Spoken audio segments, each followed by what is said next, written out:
Hey, this is Ryan Cantor, writer for TigerNet and Shaking the Southland. Today, Clemson's 2023 football schedule was released, so I'm just providing a quick reaction here. Let's put it up on the screen.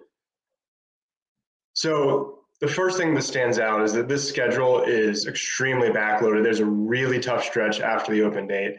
And first of all, you have to be happy that the ACC gave Clemson an open date square in the middle of the schedule. Years back, I think it was 2015, they got a really early open date and were just fighting through it all year. You just don't want to have to play too many games in a row. So that's good. Florida State early, so that's their one at least on paper, one extremely tough game early in the year, and that makes a lot of sense because that's an anticipated, at least, ACC championship game rematch. Now, this was the first year without division, so they could play former division foes and then rematch in a championship, which makes the race, but also just the whole conference a lot more interesting, exciting, and should lead to better ACC championship games. But then we get back to the post bye week. So October 21, they go to Miami. Really, you never know if Miami is going to be good.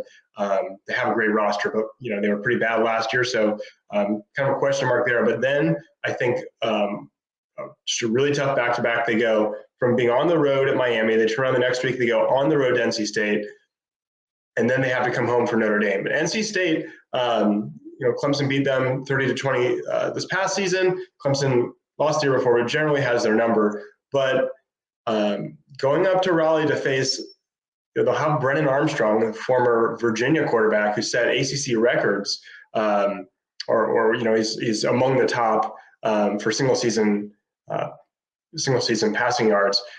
And he's reunited with Robert Anae, who left Virginia, went to Syracuse, and now they've both reunited at NC State. So I think that could be tough. And then, of course, Notre Dame, who beat Clemson handily. Now they make a return trip to Clemson.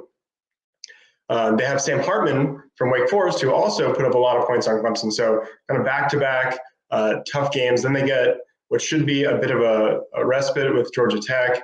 And then they host North Carolina. North Carolina's got a brutal schedule themselves. And before the rivalry week, Clemson will play North Carolina. Obviously, Drake May makes that exciting. That offense obviously has a lot of potential, but still question marks about North Carolina's defense. So it's really that NC State, Notre Dame that's scary, and of course Florida State early in the year. I think the ACC generally did a good job of not putting Clemson in kind of a precarious situation with a short week here or anything that would give them an unfair disadvantage. I think the ACC is starting to kind of see the brands that they need to treat fairly and the brands they need to highlight. I thought it was also a great move to highlight Clemson in week one on Labor Day for the second consecutive year. They'll start the year at Duke on a Monday in national audience. I thought that was also a really smart move from the ACC. It's good to see the ACC start thinking through their football schedules a little bit more and putting some thought into where they send their biggest brands and when they do it. One thing that's a bit of a shame is, sort of the best weather of the year is that kind of late September through October, and Clemson will have just one home game against Wake Forest. They play at Syracuse on September 30th. Then they host Wake, get their open date.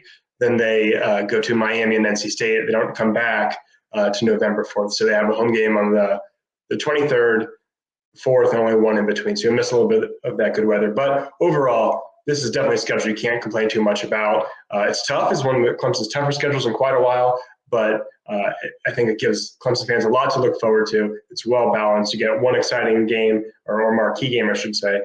In the front half of the schedule, you get a handful of exciting games in the back end. I think Notre Dame, Florida State are obviously the two marquee games, but I think NC State has potential to be tough and challenging and exciting, and North Carolina, we'll see how they do, but obviously having someone the caliber of Drake May makes it a marquee matchup.